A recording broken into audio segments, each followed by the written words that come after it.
అన్నా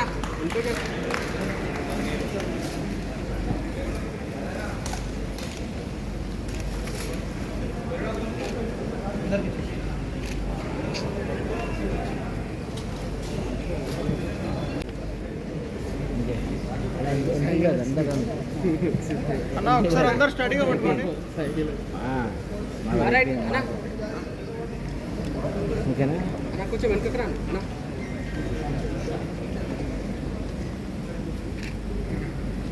okay ready ready.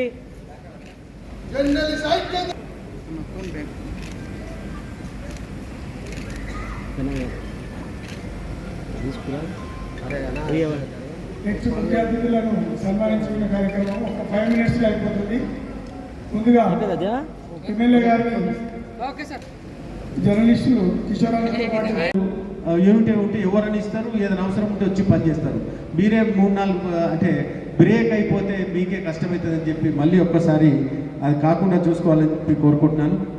ఇంకా ముఖ్యంగా మీ అందరికి కూడా తెలుసు, ఈ Bagayat place first of all ఏంటంటే ఉప్పల్కు సంబంధించిన రైతులది జాగా, వాళ్ళకి ఈరోజు న్యాయం జరగడం లేదు. కాబట్టి ఈసారి ఎంఎంసీ ఆఫీసు ఇక్కడనే బగాయత్లే వస్తుంది. కాబట్టి సీఎం గారు 99% నెక్స్ట్ వీక్ రావచ్చు అని అనుకుంటున్నాను నేను. ఎందుకంటే మేము అసెంబ్లీలో జరిగేటప్పుడు అన్నాడు ఫస్ట్ వీక్ తర్వాత వస్తాను అని చెప్పి. కాబట్టి ఆ రోజు రైతులకు సంబంధించింది నేను డెఫినెట్గా సీఎం గారిని రిక్వెస్ట్ చేస్తా. మీరు ఏమేమి అడుగుతున్నారన్నా మీరు డెఫినెట్గా మీరు రైటింగ్లో పేపర్లో తీసుకురండి. నేను సీఎంని కల్పించే బాధ్యత నాది. కల్పించి మీకు ఏమేమి సమస్యలు ఉన్నాయో అవన్నీ కూడా సార్ట్ అవుట్ చేస్తా అని చెప్పి కోరుకుంటున్నాను. అలాగనే పోతే ముఖ్యంగా ఇక్కడ ఉప్పల్లో చెప్పుకోనికి కాన్స్టిట్యున్సీ పేరుంది కానీ ఉప్పల్లో ఏమీ లేవు. ఈ ఎంఎంసీ ఆఫీస్ కూడా నేను 4 సార్లు సీఎం గారిని కలవడం జరిగింది. ప్రతి ఒక్కటి ఎందుకంటే నేను బీఆర్ఎస్ పార్టీ ఆపోజిషన్ పార్టీలు ఉండి కూడా నేను పోయి కలుస్తున్నానంటే ఒక్కసారి అందరూ కూడా అర్థం చేసుకోవాలి. ఇంకొకటి ఏంటంటే నాకు కాంగ్రెస్ పార్టీలనే మేము మా అన్న ఎమ్మెల్యే ఉండే, మున్సిపల్ చైర్మన్ ఉండే, మీ అందరికీ కూడా తెలుసు.